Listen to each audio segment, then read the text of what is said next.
Bendiga a todos en esta noche.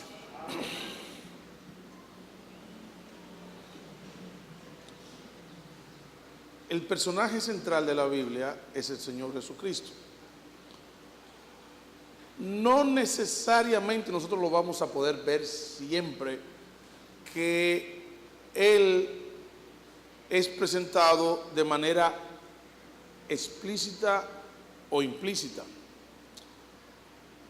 De hecho, si nosotros tenemos bien presente que Él es el personaje clave de toda la redención, de toda la historia del pueblo de Israel, de las promesas, de los profetas, nosotros vamos a poder ver al Señor Jesucristo. Uno de los pasajes que nosotros no vinculamos necesariamente con Él es el pacto abrahámico, donde Dios le promete a Abraham que luego de ellos haber estado en tierra ajena durante 400 años, Dios le dice a Abraham: y volverán aquí de nuevo a Canaán con gran riqueza. Ahí está el Señor Jesucristo. Porque el agente que Dios utiliza para interrumpir este estado de esclavitud y para que ellos pudieran volver, y mediante quien los iba a salvar de aquella batalla final que se dio en Egipto, que la batalla en Egipto no fue contra Faraón, fue contra los dioses de Egipto. Dios dijo que Él haría juicio contra el sistema politeísta egipcio. De ahí se fue el Nilo, de ahí se fue la luna, de ahí se fue el sol, de ahí se fueron los sapos, ahí se fueron los piojos, ahí se fueron las moscas, ahí se fueron los primogénitos. Todo lo que tenía algo de valor y contenido religioso,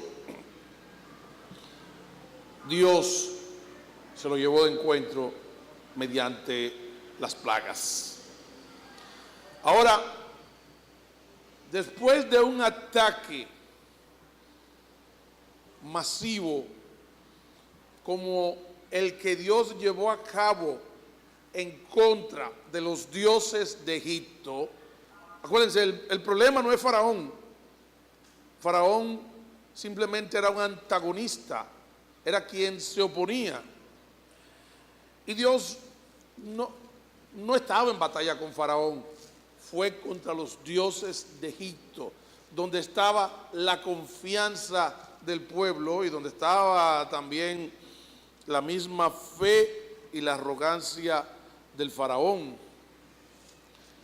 Pero piensen ustedes que luego de un ataque tan fuerte como el que Dios hizo contra el sistema religioso, contra el sistema político y todo el que se oponía y no reconocía al Dios verdadero, nosotros pensaríamos que iban a haber grandes bajas.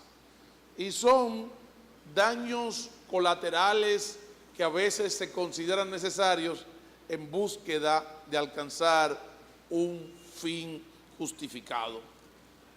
Y precisamente como preludio a la última plaga, que fue la muerte de los primogénitos, yo quiero que veamos un pasaje que he pasado por alto, para que nosotros podamos percibir el control y la grandeza del gran Dios de los cielos y de cómo Dios puede hacer diferencia de una cosa y la otra, y de cómo Dios, que preservó la vida de los hebreos, todavía no judíos hasta este momento, eran hebreos o los israelitas o los hijos de Jacob, Dios pudo hacer una diferencia casa por casa, barrio por barrio, en un control maravilloso.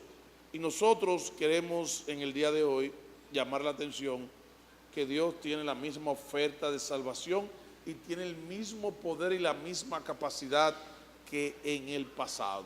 Nosotros vamos a ver de manera introductoria el capítulo 11 y puede que veamos uno que otro versículo, aunque no leído, del 12. Oremos. Señor, nosotros te damos gracias por tu palabra y te damos gracias porque todo lo relativo a la Pascua no fue algo que se fraguó en el momento de la salida de Egipto, sino que estaba atado a todas las promesas, especialmente en lo relativo al Señor Jesucristo. Jesucristo es el Cordero Pascual. Jesucristo, la sangre de Él es la que nos garantiza la vida y mediante la cual, Señor, mediante la gracia que tú has tenido con nosotros y nos has dado fe, muchos podamos poner nuestra vista en Jesucristo. Señor, no con temores, porque tú tienes un control absoluto. Gracias, Padre, por tu palabra. En el nombre de Jesús. Amén. Recuerden que Egipto era la potencia. Y no la potencia emergente, sino la potencia establecida. De hecho, todo luce ser que la próxima potencia en el mundo va a ser China. Pero todavía el poder y todas las cosas, ¿dónde están todavía? En los Estados Unidos. Y Egipto era la superpotencia del momento. Dios se llevó su sistema agrícola, se llevó todo por delante. Ellos estaban ya atemorizados, pero todavía no se rendía Faraón, y el mismo Dios dice que él no iba a escuchar. Veamos lo que dice el versículo 11, ya al final, cuando él dice, bueno, ya llegamos al punto en que mi nombre se va a glorificar aún a pesar de la dureza del hombre. Jehová dijo a Moisés, una plaga traeré aún, o todavía una plaga traeré sobre Faraón, y no solamente sobre Faraón, sino también sobre Egipto, después de la cual os dejará ir de aquí y seguramente os echará de aquí del todo. No es que solamente iban a salir, sino que por favor váyanse, que buscan aquí. Recuerden que a lo largo de todos los capítulos, después que Dios levanta a Moisés, y es algo que no está ni para nuestra comprensión ni para nuestra discusión. Dios endureció el corazón de Faraón. ¿Cómo es eso? Ni sé, ni me interesa, ni puedo entenderlo. Dice Dios a Moisés, habla ahora al pueblo y que cada uno pida a su vecino y cada una a su vecina alhajas de plata y de oro. ¿A qué está atado eso? A Génesis 15:14. Génesis 15:14 dice la palabra de Dios. Miren lo que dice. Mas también a la nación a la cual servirán juzgaré yo, y después de esto saldrán con gran riqueza. ¿Qué eran ellos en este momento del versículo 2? ¿Qué eran ellos? Esclavos. ¿Podían ellos tener alhajas? ¿Podían tener ellos dólares? ¿Podían tener ellos joyas? No, eran esclavos. Y Jehová dio gracia al pueblo en los ojos de los egipcios. También Moisés era tenido por gran varón en la tierra de Egipto, a los ojos de los siervos de Faraón y a los ojos del pueblo. Dijo pues Moisés, Jehová ha dicho así, a la medianoche yo saldré por medio de Egipto y morirá todo primogénito en tierra de Egipto, desde el primogénito de Faraón que se sienta en su trono hasta el primogénito de la sierva que está detrás del molino y todo primogénito de las bestias. Y habrá un gran clamor por toda la tierra de Egipto, la cual nunca hubo, ni qué, ni jamás habrá. No importa lo que sucede en Egipto. nunca se va a ver un clamor general como el que cubrió toda la tierra de Egipto. Y algunos pudieran decir, sí, pero entonces ahí se van a ir, ¿cómo que se llaman? Los chivos con los cimarrones, así que se dice, los mansos con los cimarrones, y entonces van a pagar el justo por pecadores. Pero ¿cómo va a ser? Es que con una plaga de esta naturaleza algo va a salpicar a alguien. Pero este es el pasaje donde Dios muestra su control. Luego el que sigue es el pasaje mediante el cual se hace necesaria la obra de Jesucristo. Versículo 7. Oigan, estamos hablando que era una situación en que no sé cuántos millones de personas pudieran haber, y no tengo los datos estadísticos ni demográficos, cuántos hogares habrían. Pero lo cierto es que en todas las familias habría por lo menos un muerto. Eso sucedería inmediatamente a la medianoche. Eso sucedería donde habrían casas donde moriría uno, donde morirían dos, y donde moriría el padre, la madre y también el hijo. Donde los animales morirían. Va a ser un momento, iba a ser un momento de terror, de consternación, de destrucción, porque Dios estaba juzgando. ¿A quiénes estaba juzgando Dios? Cuando ustedes lean esos pasajes, y esos pasajes digan, pero ¿por qué Dios tenía que hacer eso con gente inocente? Recuerden que Dios estaba, ¿qué? Juzgando. ¿A quién estaba juzgando Dios? Los dioses de Egipto. Sin embargo, a pesar de un momento donde está el griterío, la bulla, ¿por qué? ¿Por qué? Y todas esas cosas que se dan frente a muertes súbitas, versículo 7. Pero contra los hijos de Israel, desde el hombre hasta la bestia, ni un perro moverá su lengua.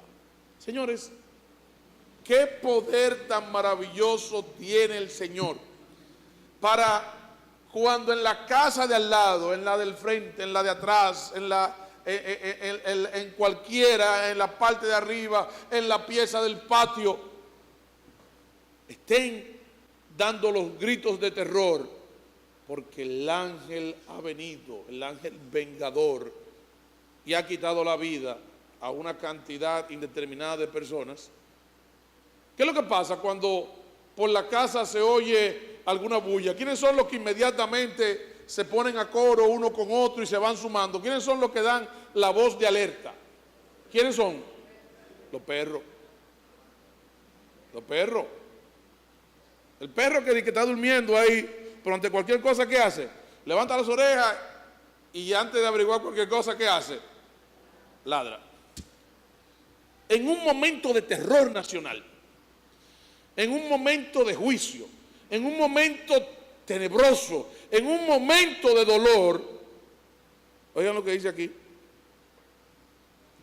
que en el lado de los hijos de Israel, que había, aunque ellos habitaban en la tierra de Gosén, pero como en su condición de esclavos estaban diseminados, eran propiedad de las otras personas posiblemente, dice, pero contra todos los hijos de Israel, desde el hombre hasta la bestia, ni un perro moverá, ¿qué? Su lengua. Ni siquiera los perros se van a dar, ni siquiera, ¿qué? Por enterado de lo que estaba pasando. Porque mientras el ángel de la destrucción mataba personas de este lado, en el lado que habían seguido las instrucciones de Moisés, ni siquiera los perros se dieron por enterados. Ante la bulla, los perros siguieron durmiendo como tranquilitos. Y oigan, esto es un pasaje impresionante. Esto es un pasaje impresionante. No sé quiénes tienen chihuahua en su casa. ¿Quiénes tienen chihuahua en su casa? A esos perros no les coge el sueño. Ellos todo lo oyen y tienen toda una bulla. Dios mostró control sobre la vida, sobre la muerte, y garantizó tal nivel de seguridad en el lado de los hijos de Israel que ni siquiera los perros, no es, mira, y nosotros nos dimos cuenta anoche porque cuando la vecina dio grito, cuando el hombre tiró tiro, cuando pasó lo que fuera en la casa de los vecinos, yo me di cuenta fue por la bulla de los perros. Pero ¿qué pasó? Ellos estaban todos como seguros. Y este es el punto que yo quiero resaltar, la seguridad que tenemos en Jesucristo, cuando ponemos nuestra confianza en Él. Ni un perro moverá su lengua, para que sepáis que Jehová hace diferencia entre los egipcios y ¿quiénes? Y los israelitas. Oye, el asunto es que cuando tú estás, y lo vemos ahora mismo en lo que sucede, que con toda la gran tecnología, donde inclusive con misiles guiados se puede elegir por cuál de las ventanas entraría un misil para destruir este lugar. Dice, pero es que alguien tiene que haber un daño colateral. No, Dios garantizó un control y un poder absoluto con un propósito, que el pueblo supiera que Dios puede hacer diferencia entre los egipcios y los israelitas. Y descenderán a mí todos estos tus siervos, e inclinados delante de mí dirán, vete tú y todo el pueblo que está debajo de ti, y después de esto yo saldré. Y salió muy enojado de la presencia de Faraón. Eso fue cuando él le dijo a Faraón. Y Jehová dijo a Moisés, Faraón nos oirá para que mis maravillas se multipliquen en la tierra de Egipto. Les digo algo, la salida milagrosa del pueblo de Israel de Egipto fue mediante obras de poder. Porque como dice el corito que nosotros cantamos, no con espada ni con ejército. Y Moisés y Aarón hicieron todos estos prodigios delante de Faraón, pues Jehová había endurecido el corazón de Faraón y no envió a los hijos de Israel fuera de su país. Tenemos una situación donde Dios ha dicho que Él va a liberar al pueblo y donde dice que va a haber una gran mortandad. Pero la pregunta es, ¿cómo podemos nosotros estar seguros en momentos en que va a haber una consternación general? Bueno, la solución a eso, ¿saben quién fue? La solución a eso fue el Señor Jesucristo. Porque Jesucristo es aquel cordero que ellos iban a tomar desde el día 10 del mes y lo iban a preparar para sacrificarlo el día 14 del mes, del primer mes, según se estableció en el versículo 12. Y ellos habrían de tomar el cordero, lo habrían de sacrificar y con la sangre iban a marcar los dinteles de la puerta para cuando el ángel vengador fuera pasando casa por casa, ¿qué habría de suceder? Él simplemente seguiría de largo y vería la marca en esa casa y la muerte no entraría ni a la casa, ni a los señores, ni a los que estuvieran en un estado social más bajo, ni siquiera los animales serían afectados. Porque decir, pero ¿cómo pudiera Dios garantizar? Pero ¿y el perro que a veces se cruza para el lado de la vecina? Y el que si yo qué, imaginen ustedes esos perros cuando están en su amorío, en su cuestión. No, ahí estaban los perros muertos, ¿de quiénes? De los egipcios. ¿Y qué perros tuvieron tranquilitos en su casa? ¿Quiénes? Los de los israelitas. Y la diferencia para lograr todas estas maravillas que Dios dijo que habría de hacer para con el pueblo de Israel, nada más y nada menos que el Señor Jesucristo, en este momento tipificado por medio del Cordero Pascual. Por eso es que Dios estableció como estatuto perpetuo para los hijos de Israel celebrar entre las tardes del día 14 y el día 15 la Pascua, en la cual se habría de utilizar ese cordero que en aquel momento representó la escapatoria de la muerte que visitaba casa por casa, pero que también es no solamente quien puso su sangre para evitarnos esa muerte en ese momento, según se nos narra en el libro de Éxodo, sino también para garantizarnos la salvación. Jesucristo tuvo que derramar su sangre para que nosotros podamos ser salvos, a la manera que había que tomar un cordero y sacrificarlo y marcar los dinteles de la puerta.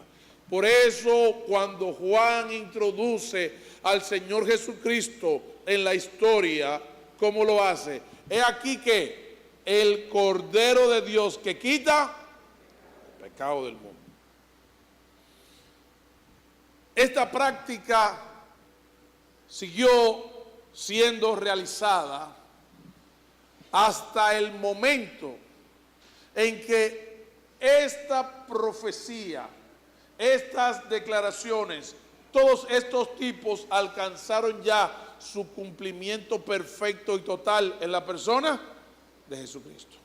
Ya no mediante un cordero que fue sacrificado en una casa, sino por aquel que dio su vida en la cruz del Calvario y derramó su sangre en nuestro favor. ¿Para qué? Para que todo aquel que en él cree no se pierda, sino que tenga vida eterna. ¿Tú sabías que Jesucristo con su sacrificio no es meramente lo que muchos sugieren, que es una costumbre arcaica, que es cruenta, que es de crueldad? No, por el contrario, es un gesto de amor. Porque aunque aquel cordero fue sacrificado sin ser consultado, Jesucristo dio su vida conscientemente. Fue preparado desde antes de la fundación del mundo para que toda esa tipología que apuntaba al futuro se cumplió finalmente en la persona de ¿quién? Del Señor Jesucristo. Esta historia, esta práctica sigue sucediendo de manera ininterrumpida hasta algún momento entre marzo y abril del año 30 alrededor de la era cristiana. ¿Qué sucedió en esa fecha? ¿Qué pasó en esa fecha? El Mesías es crucificado. Y ya no solamente es algo que beneficia de manera puntual al pueblo de Israel, porque se cumplen todas las profecías tocantes a la muerte de su Señor, sino que también nos favorece a nosotros, que por naturaleza y por descendencia estábamos lejos y ajenos. Y Jesucristo hoy puede ser celebrado entre nosotros y nosotros anunciar que Jesucristo es el Cordero de Dios que quita el pecado del mundo. Pero ya no desde el punto de vista ritual per se, sino del punto de vista de toda nuestra confianza, con el cual podemos estar seguros que aunque hayan tantas dificultades en la vida, tantos peligros, aunque la muerte nos vaya a visitar a todos, oye, ese mismo Dios que tuvo el control absoluto para que ni siquiera quien se diera por enterado, para que ni siquiera quienes, para quienes siquiera, los perros, donde la muerte visitó una casa y visitó, imagínate tú, en esos caseríos donde habían gente que vivían en mucha estrechez, muy pegados del otro, y aquí vivía un egipcio, y aquí vivía un israelita, y aquí vivía un egipcio, y así, y en el patio podrían tener esclavos, y la casa del frente, la casa de los señores, hubo muertos. pero en la piececita, en el cuartico, donde quiera que la sangre del Cordero sirvió de señal, la muerte no entró. Y nosotros, ¿qué es lo que predicamos? Nosotros predicamos a Jesucristo y a este ¿qué? Crucificado.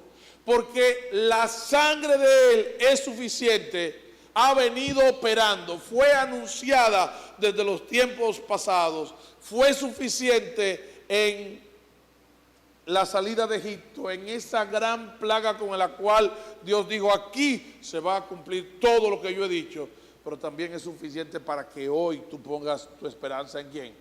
En Él. ¿Tú quieres que te diga algo?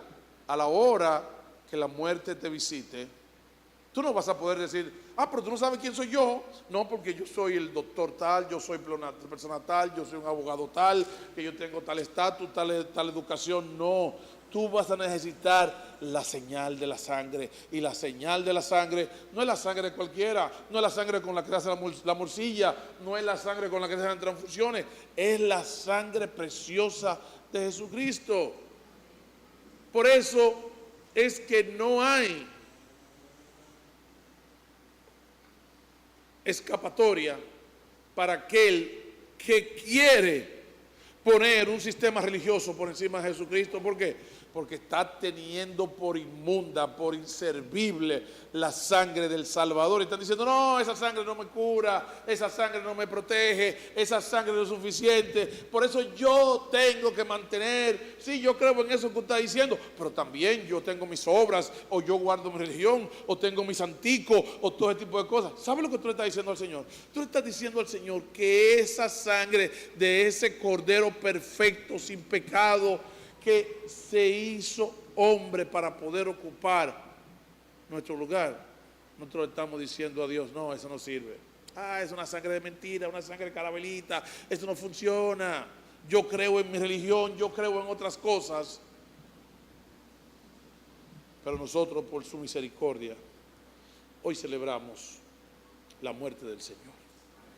Donde nosotros podemos decir confiados, Jesucristo es el Cordero de Dios, no que quita el pecado del mundo, sino que quita mi pecado. ¿Te ha quitado Jesucristo tu pecado? ¿Eres tú limpio por la sangre del Cordero? ¿Has puesto tú tu confianza en Él o tú piensas en tu estatus? O tú piensas, no muchachos, aquí estamos blindados en esta casa, aquí no va a pasar nada. No, lo que va a marcar la diferencia, ya no en tu casa, sino para la eternidad, es si tú tienes la marca de la sangre. Es si tú te has apropiado de ese sacrificio. Es si tú tienes tu esperanza. Y por eso hoy nosotros celebramos y anunciamos que la muerte del Señor, porque Jesucristo es el Cordero de Dios que quita el pecado del mundo. Dios manifestó un control, un detalle absoluto, tan puntual, tan detallado, que los animales se dieron cuenta que el ángel de Jehová pudo discernir entre una casa y otra. Pues mira, esa gracia hoy está disponible. Recibe a Jesucristo para perdón de tus pecados y celébralo, porque Él es suficiente. Lo que el mundo no puede hacer, lo que nuestras fuerzas no pueden hacer, lo que nuestra justicia y nuestra dignidad puede hacer, Jesucristo lo hizo al costo extremo de su sangre. Que tú recibas perdón mediante un sacrificio. Padre, en esta noche nosotros estemos agradecidos profundamente de la obra de Cristo. Señor, y ayúdanos a estar marcados con su sangre, con su sacrificio, con el Espíritu Santo, Señor, para perdón de nuestros pecados y para poder disfrutar de las moradas que tú has preparado para tus hijos. Bendito sea tu nombre y gracias por el sacrificio perfecto de Jesucristo, que es el Cordero de Dios que quita el pecado del mundo. Alabado sea tu nombre Alabado sea el nombre del Señor Jesucristo. Alabado sea el nombre del Espíritu Santo, Señor. En el nombre de Jesús. Amén.